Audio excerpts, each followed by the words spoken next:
Bueno, amados, hoy continuamos con la serie del credo apostólico y en el día de hoy vamos a estar viendo el segundo artículo. Por cuestión de tiempo no creo que alcancemos a ser muy profundos, pero quisiera hacer primero un breve repaso muy general, como para contextualizar a los que no han estado en las anteriores escuelas, y vamos a estar guiándonos en el documentivo que yo les envié. Entonces, recordemos rápidamente qué es el credo apostólico. El credo apostólico es un símbolo que fue recopilado a lo largo de la historia desde el siglo I aproximadamente hasta el siglo V, que recogía el resumen de los fundamentos que creía la Iglesia. Era un símbolo que permitía reconocer a aquellos que eran cristianos.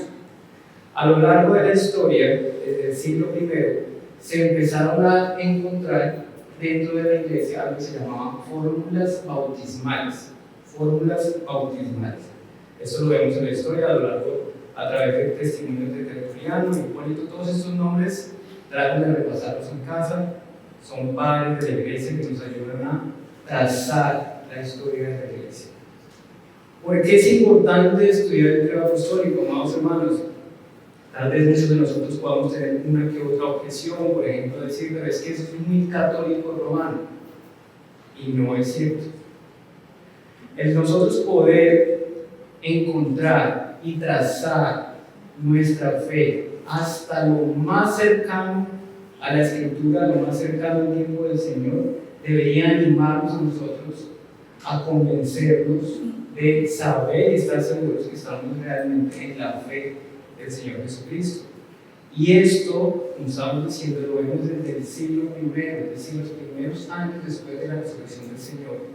Ya la Iglesia había tenido algo parecido al credo apostólico, que era el símbolo de las fórmulas bautismales. Entonces, pensar que esto es muy propio de la religión de la Iglesia católica romana es un error. Nosotros, como cristianos, necesitamos también consolidar nuestra fe viéndola en su desarrollo a lo largo de la historia.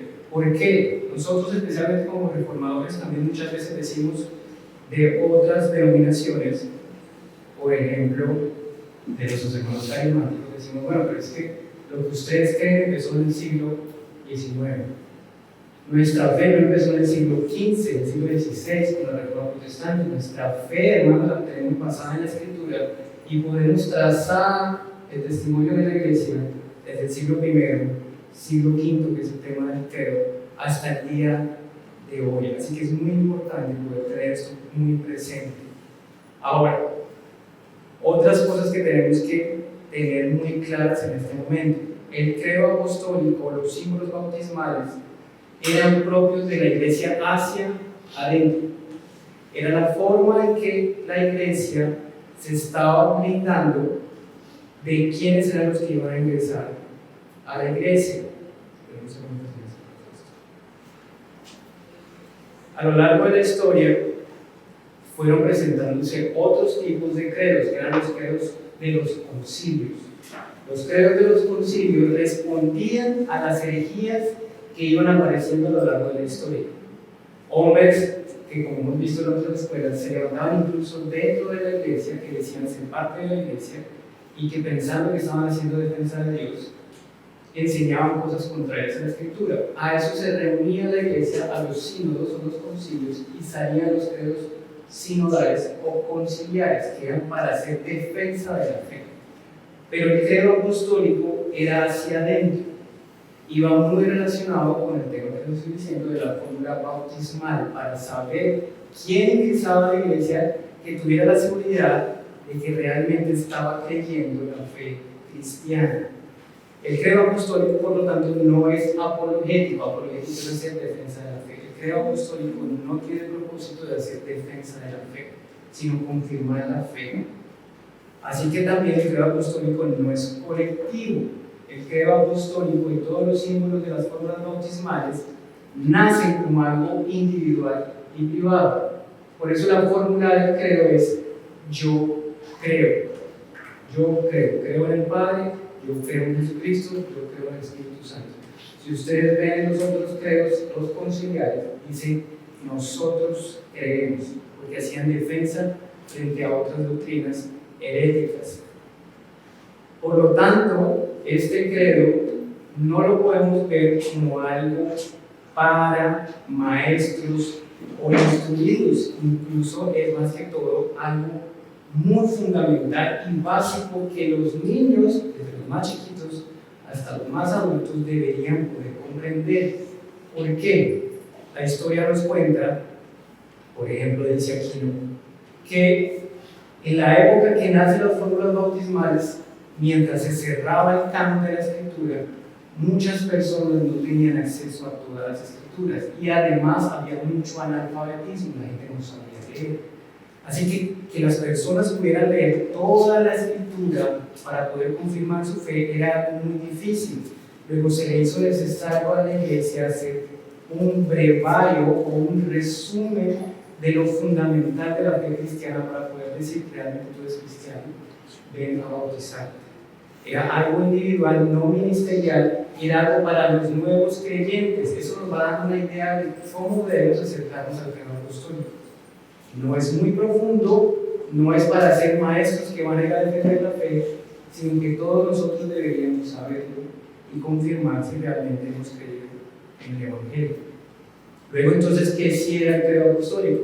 A lo largo del testimonio de los, como les he dicho, del siglo I hasta el siglo V, se ve que el credo apostólico era más que todo para los catecúmenos. Los catecúmenos, viene la palabra catequesis, que eran los que se preparaban para ser bautizados. Recuerden una escuela del pastor Uber de la catequesis tiene la fórmula pregunta-respuesta. La fórmula del credo es: ¿crees en el Padre Todopoderoso, creador del cielo y de la tierra? Sí, creo. ¿Crees en Jesucristo, su único Hijo? Sí, creo. ¿Crees en el Espíritu Santo, la Santa Iglesia? Sí, creo. Esa era la fórmula del credo. Y vino a formar y constituirse en algo muy solemne. Otra de las objeciones que tenemos muchos de nosotros y muchos de los hermanos de las iglesias cristianas hoy en día es que esto es muy antiguo y es innecesario. Pero el credo apostólico vino a ser algo tan solemne que incluso muchos hermanos destacan la importancia del credo cuando nosotros nos podemos a pensar en el contexto en que fue dado. Durante los primeros siglos, antes de que se diera el concilio de Milán o el edicto de Milán, cuando Constantino dio como permiso para que la iglesia fuera parte del imperio y se permitió la profesión de la fe cristiana. Antes de esto, ser cristiano era un símbolo de muerte. Y postrarse de rodillas o ir y bautizarse y decir, yo creo en el Señor, Curios, que no es el César, era decir, pueden matarme si quieren, porque para los romanos decir que Curios era el Señor y no César era como decir, bueno, eres reo y puedes acarrear la muerte. Esta es la importancia del credo apostólico. Otra de las objeciones que podríamos decir nosotros como reformadores como reformados, y muchos hermanos que se acercan a la reforma es decir, bueno, pero nosotros tenemos nuestra bandera que es sola escritura.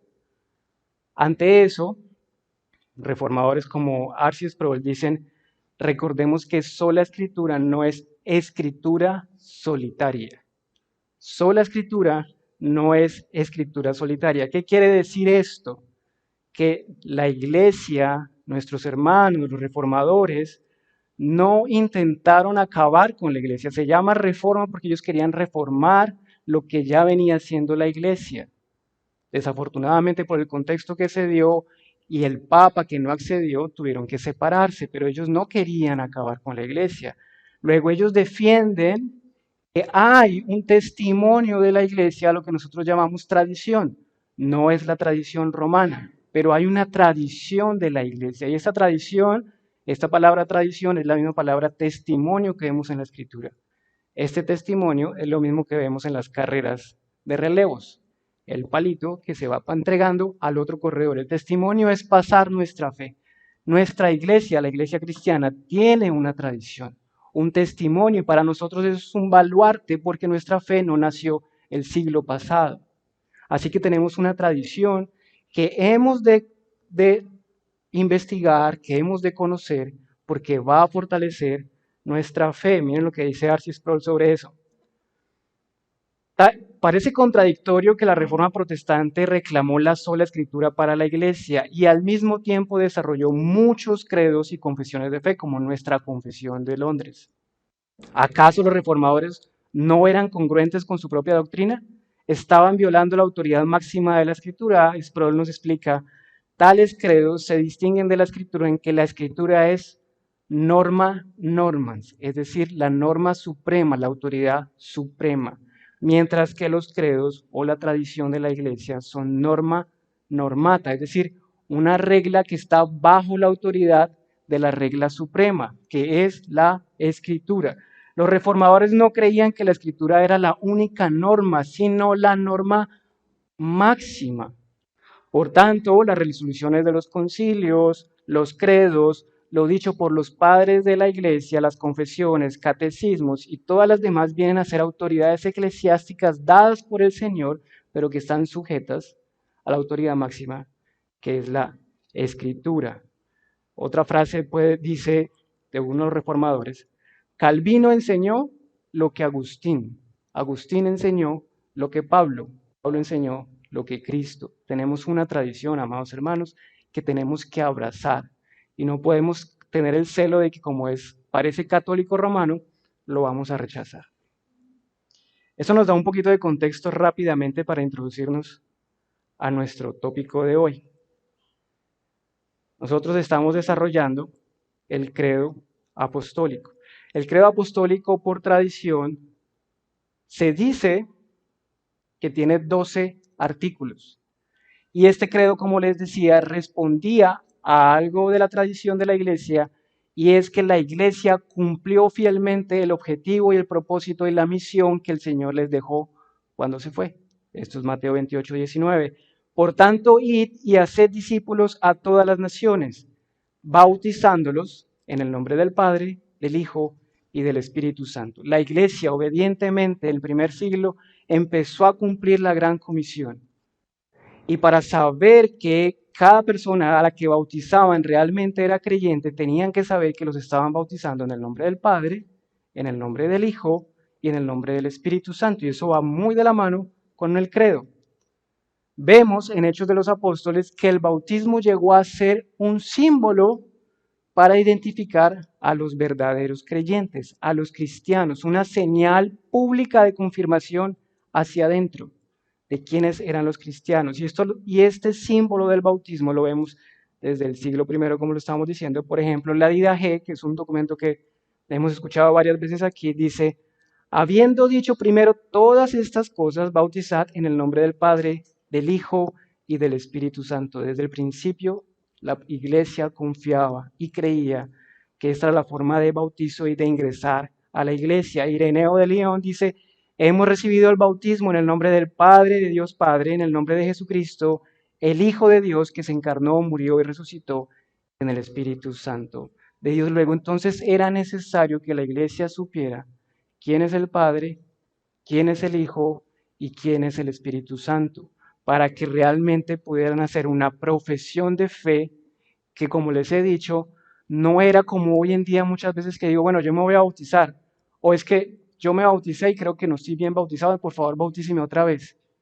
En la época en que tenemos esto, era algo tan relevante, como les decía, que aquel que decía, yo me voy a bautizar en el nombre del Padre, del Hijo y del Espíritu Santo, estaba diciendo, ok, estoy dispuesto a que me quiten la vida por mi profesión de fe. Era algo relevante, reverente, importante. Por eso la reverencia y la relevancia de este credo. El credo apostólico viene a consolidarse aproximadamente en el siglo VIII, por cerca del año 700, y más o menos la última versión dice, creo en Dios Padre Todopoderoso, Creador del cielo y de la tierra, y en Jesucristo su único Hijo, nuestro Señor, que fue concebido por obra del Espíritu Santo, nació de María Virgen, padeció bajo Poncio Pilato, fue crucificado, muerto y sepultado, descendió a los infiernos, resucitó al tercer día de entre los muertos, subió a los cielos, está sentado a la derecha de Dios Padre Todopoderoso. Desde allí ha de venir a juzgar a los vivos y a los muertos. Creo en el Espíritu Santo, la Santa Iglesia Católica Universal, la comunión de los santos, el perdón de los pecados, la resurrección de la carne y la vida eterna. Amén. En esto, la Iglesia resumió lo que era decir soy cristiano. Si alguien dice hoy en día, creo en Dios en la calle, es necesario preguntarle, ¿qué crees de Dios? Muchas personas dicen, creo en Dios, pero ¿qué crees de Dios? ¿Cuántas sectas dicen que creen en Dios, pero dicen que Jesús es creado, que Jesús es un Dios pequeño, que Dios se presenta de distintas formas, que una vez es el Padre, otras veces es el Hijo y otras veces es el Espíritu Santo? Herejías. Necesitamos saber qué quiere decir que sea cristiano. ¿Crees en el Padre? ¿Crees en el Hijo? ¿Crees en el Espíritu Santo? ¿Qué crees del Padre? ¿Qué crees del Hijo? ¿Qué crees del Espíritu Santo? Así que en el ejercicio de esta enseñanza, amados, la idea es que nosotros nos pongamos en la posición como si fuera la primera vez que estamos escuchando el Evangelio, lo que se llamó en principio el querigma. El querigma era el primer mensaje, como cuando uno evangeliza, cuando le presenta al Señor a alguien. Esto es lo que debería estar en nuestra evangelización, el Evangelio resumido. Pónganse en la posición como si estuvieran estudiando, estuvieran conociendo por primera vez el Evangelio. Y si al final ustedes pueden responder, creo en el Padre, creo en el Hijo y creo en el Espíritu Santo, entonces pueden confirmar que realmente han creído en el Evangelio. El domingo pasado, el pastor Alexander nos expuso lo que podría ser el primer párrafo. Me tomé el atrevimiento de dividir el credo como si fuera como nuestra confesión, que ya cada uno de nosotros estamos habituados, que tenemos un tema y lo dividimos en párrafos, y estos párrafos o postulados los comprobamos desde la Escritura.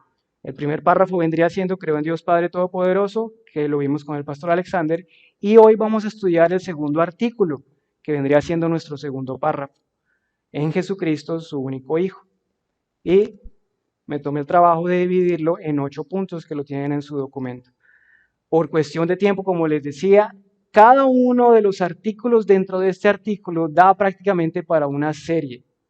Solamente en Jesucristo, toda la Escritura, sobre su identidad como Hijo unigénito, sobre su señorío. Cada una de las partes que habla nuestro párrafo, nuestro artículo, da para profundizar demasiado, así que hoy no podemos hacerlo por cuestión de tiempo, vamos a ser muy superficiales. La idea es que cada uno de ustedes se tome el trabajo de estudiar en casa los demás versículos que corroboran y comprueban que el credo de los apóstoles no fue sacado de los cabellos, sino que la iglesia y nuestros hermanos realmente se tomaron el trabajo de sacar de la Escritura los fundamentos del cristianismo. En nuestro artículo vamos a encontrar 3 tópicos principales. Nos habla de la divinidad del Hijo, verdaderamente Dios. Jesús, creemos los cristianos que Jesús es verdaderamente Dios. Su humanidad, creemos que Jesús, el Hijo de Dios, es verdaderamente hombre, con un cuerpo humano, con un alma humano. Una sola persona, 2 naturalezas.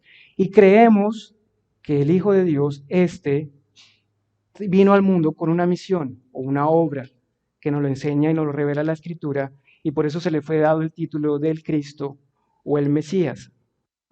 Entonces vamos a adentrarnos a ver las pruebas de nuestro artículo. Dice entonces nuestro primer punto, que creo en Jesucristo. A lo largo de la historia, el domingo pasado un hermano nos preguntaba por qué los credos cambian tanto. Si ustedes estudian con profundidad este tema, se darán cuenta que hay N cantidad de credos. A lo largo del mundo no había internet, no teníamos redes sociales, no tenían redes sociales. Cada iglesia fue recibiendo el testimonio de un hermano que viajaba o por alguna carta, y iban adaptando el credo según la necesidad. Pero en principio todos los credos de las iglesias tenían este mismo fundamento. Habían una que otra diferencia. Por ejemplo, algunos credos no tenían creo en Jesús Cristo, sino Cristo Jesús. Y al final terminó siendo Jesucristo. ¿De qué nos habla esto? Jesús, nos dice la Escritura, es el nombre dado, anunciado por el ángel a María, y vendría a significar un Salvador, Jesús el Salvador.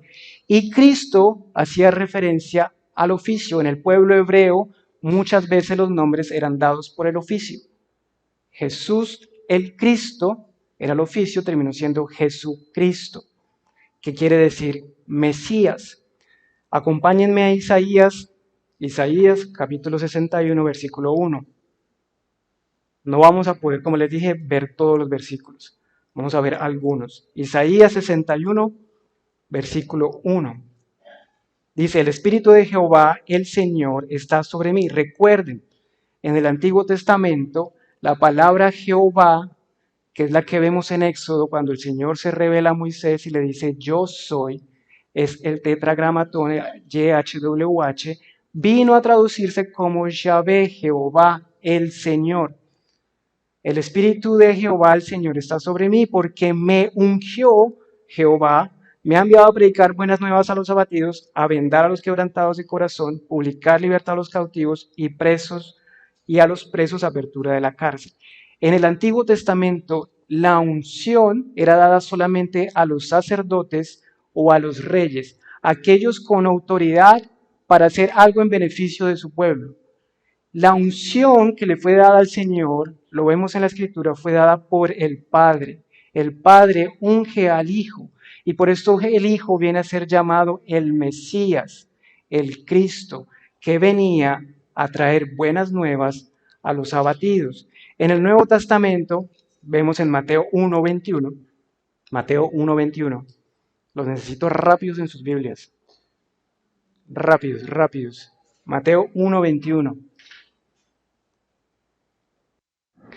Dice, y dará a luz un hijo y le pondrás por nombre Jesús, que quiere decir Salvador, porque él salvará al pueblo de sus pecados. Y hay un pasaje muy importante que nos muestra a Jesús el Salvador como el Cristo. Recordemos el pasaje de la mujer samaritana. Juan capítulo 4, versículos 25 y 26. ¿Recuerdan todo el diálogo del Señor con la mujer samaritana? Al final, ella le dice, yo he escuchado que ha de venir el Mesías, el Cristo, llamado el Cristo, y que cuando Él venga nos declarará todas las cosas. A lo que el Señor Jesús le responde, yo soy. Ese yo soy de Jesús, átelo de una vez con el yo soy de Éxodo. Aquí está diciendo, yo soy Jehová, yo el Señor, el que habla contigo. ¿Quién? El que ella está diciendo, yo he escuchado que va a venir el Mesías. Yo el Señor soy el Cristo. En este pasaje estamos viendo al Señor y a Cristo. Luego su nombre viene a ser Jesucristo, Salvador y Mesías, el ungido por el Padre. ¿Qué creemos de Jesucristo? Creemos que es el único Hijo de Dios, el único Hijo de Dios. A lo largo de la Escritura se presentaron, a lo largo de la historia, algunas objeciones y diciendo, pero todo el que cree en el Señor le es dado ser llamado Hijo de Dios. A los ángeles en partes de la Escritura se les llama hijos de Dios. Entonces, ¿cuál es la diferencia entre los hijos de Dios que creen en Cristo, que vienen a ser llamados hijos de Dios, los ángeles que son llamados hijos de Dios, y Jesús que es llamado el Hijo de Dios? Juan, nos dice la historia, el apóstol Juan, usa una palabra que se llama monogenes, que también se usa para hijos únicos, como Isaac, que es el hijo único de la promesa de Abraham. Pero Juan, a lo largo de casi todo el libro, casi todo el evangelio de Juan, ustedes se darán cuenta, es uno de los evangelios, o es el evangelio predilecto sobre cristología, para aprender la divinidad del Hijo. Juan usa esta palabra para decir que el Hijo se distingue de los demás hijos de Dios que vienen a ser adoptados, porque en Él, en Cristo, hay preexistencia, no fue creado, fue engendrado. Cristo es coeterno con el Padre. Luego hay una diferencia entre los que vienen a ser hijos de Dios y el Hijo eterno. Juan capítulo 1, versículos 14 y versículo 18 dice, y aquel verbo, ¿cuál verbo? El que vimos en el versículo 1, ¿se acuerdan? Juan 1:1, En el principio era el Verbo y el Verbo estaba con Dios y el Verbo era Dios.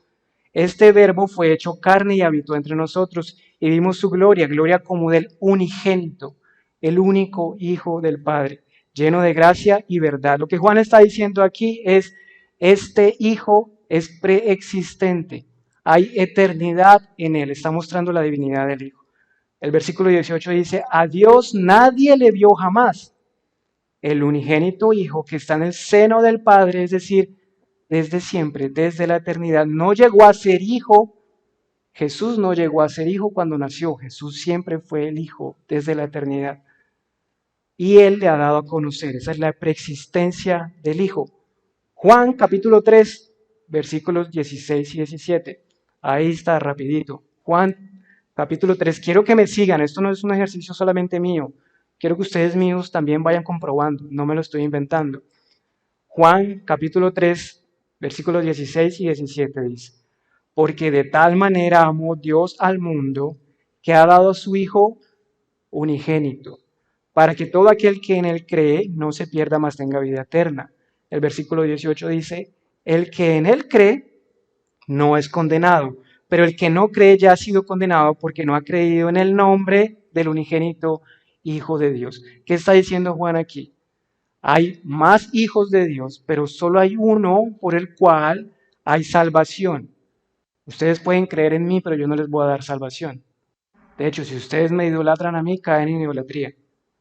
Y eso es pecado. Si se idolatra a los ángeles, vemos también en la Escritura, es pecado. Pero hay uno, el unigénito Hijo de Dios, en el cual el único que hay salvación. Entonces, Jesucristo, Salvador, Mesías, unigénito, único Hijo de Dios, el único que no ha sido adoptado, no ha sido creado, es preexistente, luego tiene divinidad, coeterno con el Padre. Este es nuestro Señor, Señor nuestro, dice el credo. Este Señor, ya lo hemos mencionado, lo vemos en Éxodo 3, cuando el Señor Dios, el ángel del Señor, se revela a Moisés en la zarza ardiente y lo llama a que vaya a liberar al pueblo. Y Moisés le pregunta, y si me preguntan en nombre de quién voy, ¿qué digo? Diles, yo soy. Yo soy es el Señor. Ese yo soy lo vemos a lo largo de Juan casi 9 veces en las que el Señor afirma.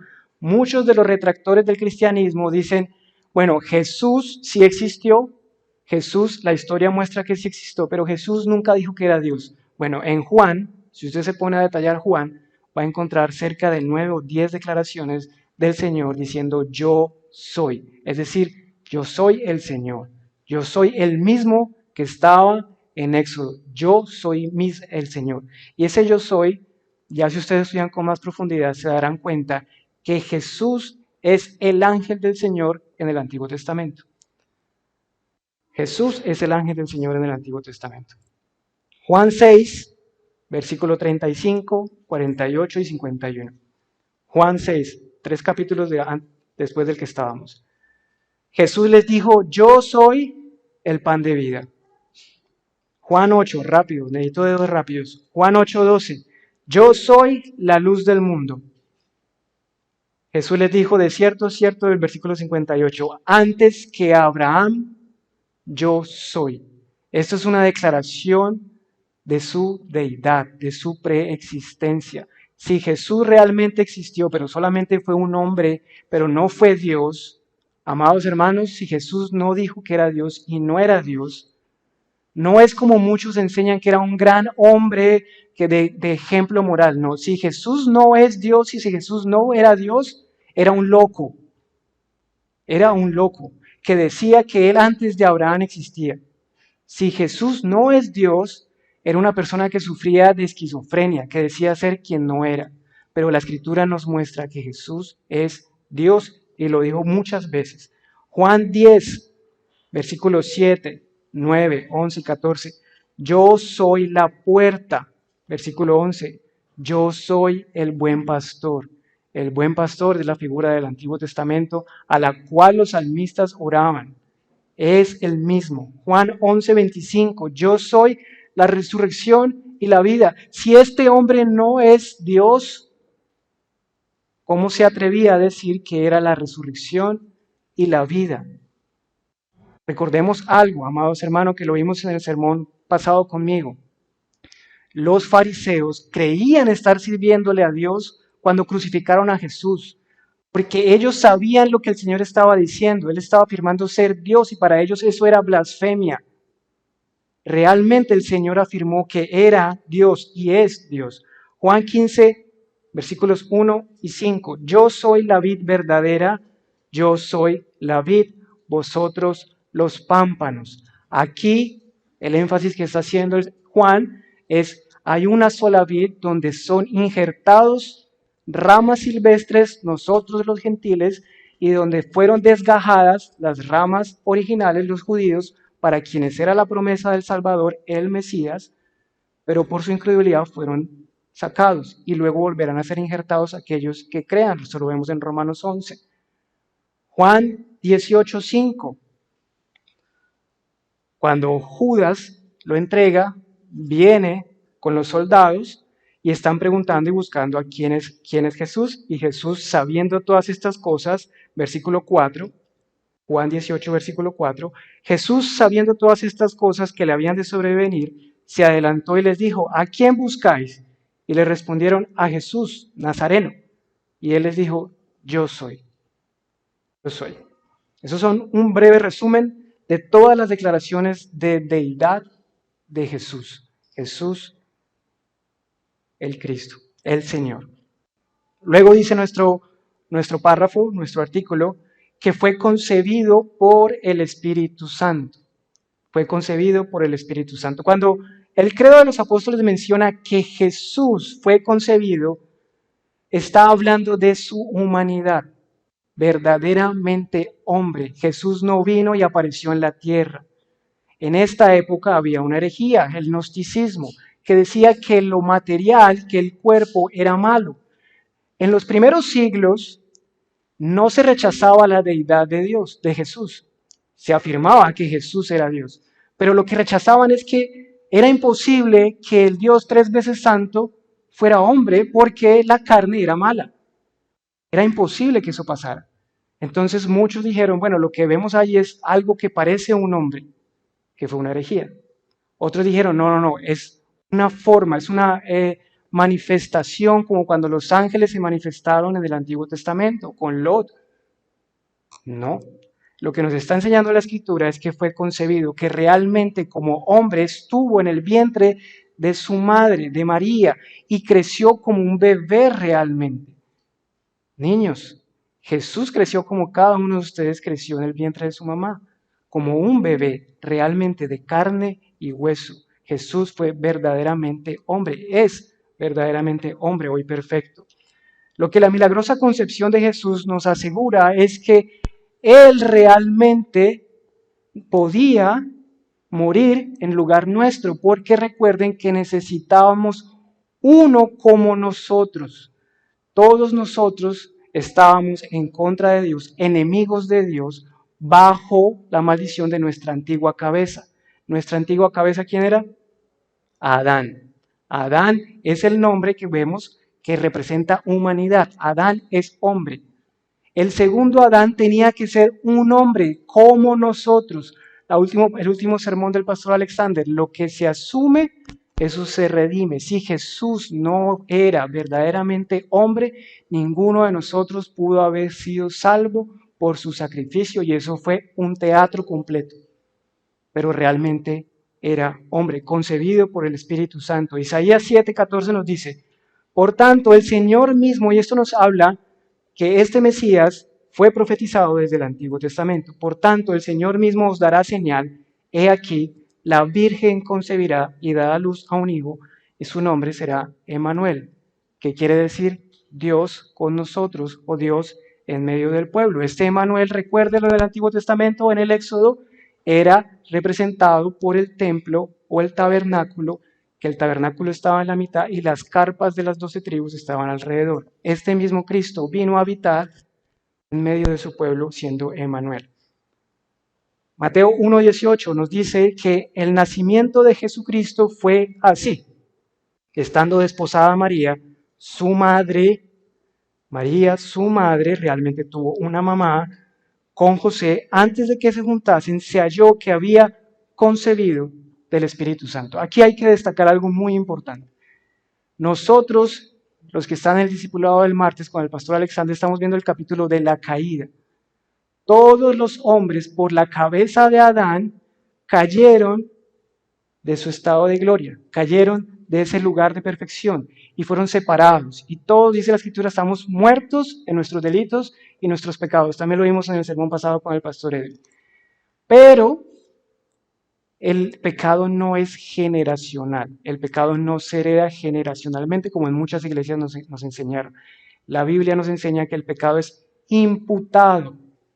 Imputado. Lo que hizo Adán, la maldición que le fue dada a Adán, se imputa a todo. O sea, ¿qué quiere decir imputado? Algo externo. Y se imputa por la cabeza.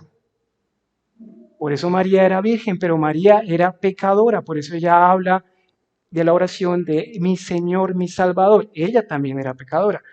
Pero el pecado se imputa por la cabeza.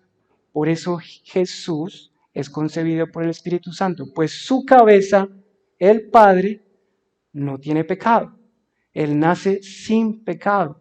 Ese es el milagro de la concepción y el nacimiento del Señor. Rápidamente se nos está acabando el tiempo. Dice, padeció, fue crucificado, muerto y sepultado. Aquí nuevamente el credo nos está resaltando la humanidad del Señor. Tenía un cuerpo que podía ser azotado, un cuerpo que realmente sangró. Dice la Escritura que cuando le clavaron la daga salió sangre y agua. No fue apariencias. Realmente sudó sangre, realmente padeció, realmente se cayó, realmente estuvo en un momento de la historia, y el credo nos dice bajo Poncio Pilato. Esto nos recuerda que fue un hecho histórico.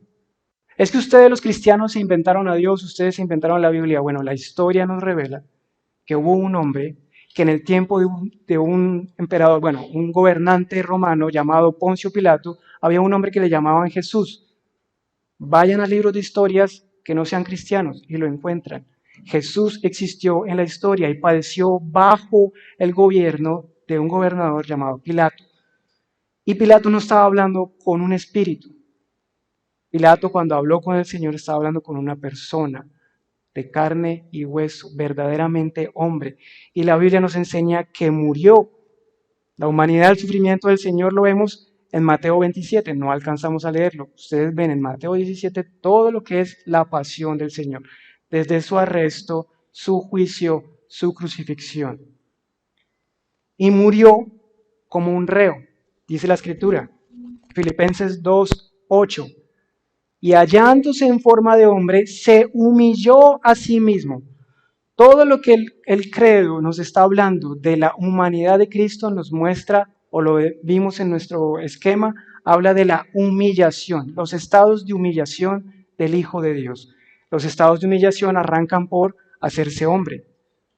Eso fue el primer estado de humillación del Señor, ser concebido, hacerse hombre, morir en una muerte horrenda como la cruz, porque era la peor muerte que podía darse en esta época. A los peores reos eran los que mataban en la cruz.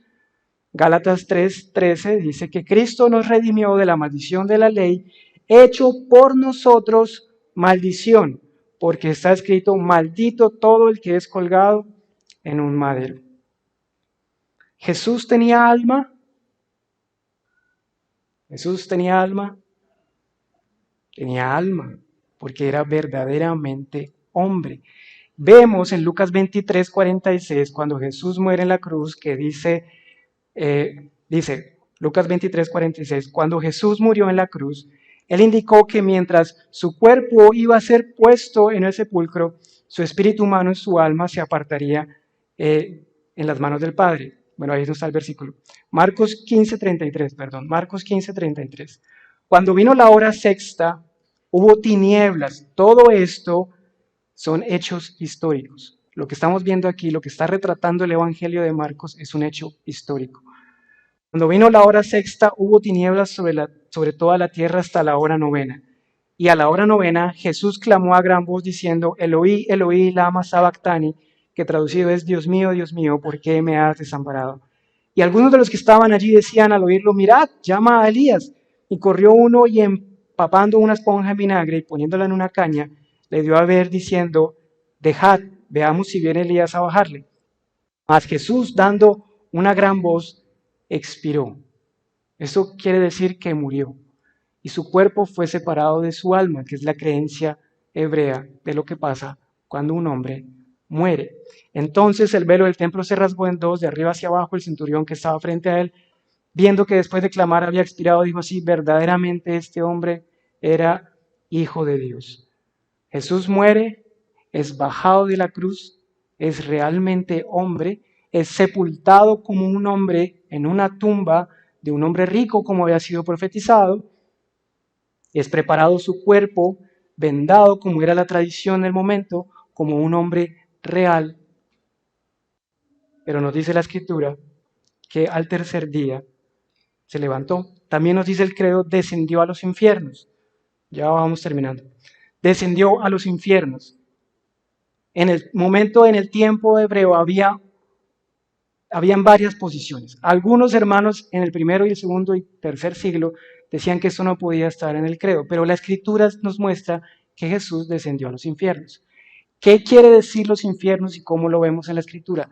En el tiempo hebreo, los infiernos era lo mismo que el Seol. El Seol es el lugar donde van todas las almas de los que mueren. Pero vemos, por ejemplo, por la parábola de Lázaro y el rico, que en ese lugar hay dos lugares. Un lugar de tormento y un lugar de descanso, de reposo, el seno de Abraham. Lo que cree la tradición de la iglesia es que Jesús, siendo verdaderamente hombre, teniendo verdaderamente un alma, su cuerpo se separa de su alma y va al lugar de descanso. No podemos decir que Dios muere en la cruz. Dios no murió en la cruz. Pero quien murió en la cruz era Dios. Efesios 4:8 nos dice, por lo cual dice, subiendo a lo alto, llevó cautiva la cautividad y dio dones a los hombres. Y eso de que subió, ¿qué es? Sino que también había descendido primero a las partes más bajas de la tierra. El que descendió después de morir, esto es la Biblia, es el mismo que también subió por encima de todos los cielos para llenarlo todo. Primera de Pedro 3:18 nos dice, no habla de la muerte del Señor, habla de Jesús en los tiempos de Noé predicando en el Espíritu. Bueno, este es un texto que muchas personas dicen que Jesús cuando muere y desciende a los infiernos baja a predicarle a los espíritus encarcelados. Pero el texto de Pedro, si usted lo tiene presente, y si de pronto iba a hacer una pregunta por ahí, ya se la respondo.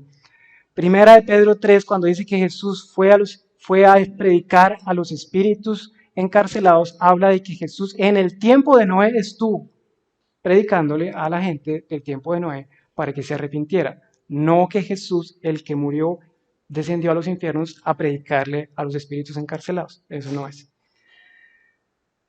Se nos va a acabar el tiempo. Bueno, resucitó. Los evangelios son clarísimos de la resurrección del Señor. Y esto lo podemos ver en Mateo 28, Mateo 27.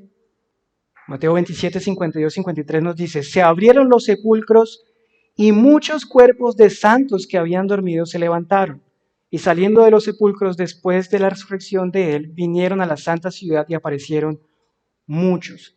La resurrección reafirmada en el credo de los apóstoles para nosotros es de beneficio para nosotros y hemos sido expuestos a la resurrección en casi los últimos 3 sermones, así que no voy a profundizar tanto aquí, además que ya se me acabó el tiempo.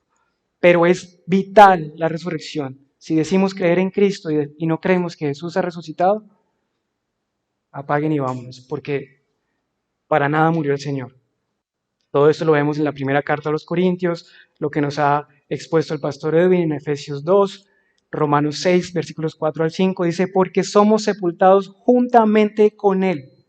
La obra de Cristo no se trata solamente de lo que hizo por nosotros, sino de lo que Él hace cuando nos une a Él. Recuerden que cuando somos cristianos somos unidos Por eso la Escritura muchas veces dice, fuimos sepultados con Él, crucificados con Él, y asimismo somos resucitados con Él.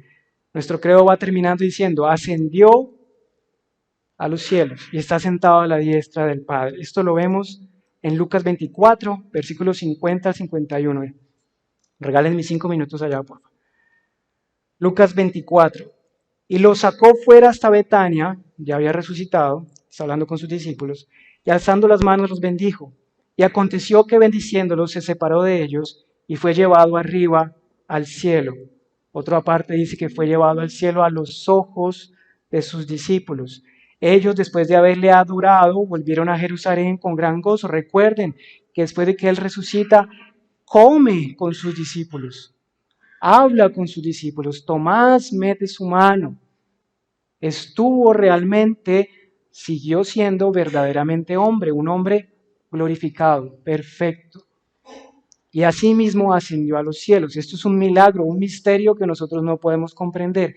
Jesús, verdaderamente hombre, en cuerpo, está en el cielo, sentado a la diestra del Padre. Efesios 4:8, subiendo a lo alto, llevó cautiva la cautividad y dio dones a los hombres. Y se encuentra allí gobernando, entronizado. Cuando dice que se sentó a la diestra, está sentado, nos recuerda el Génesis, la creación, el séptimo día.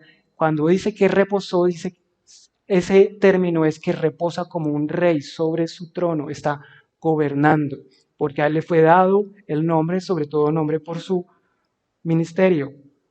Y dice que ha de volver para juzgar vivos y muertos.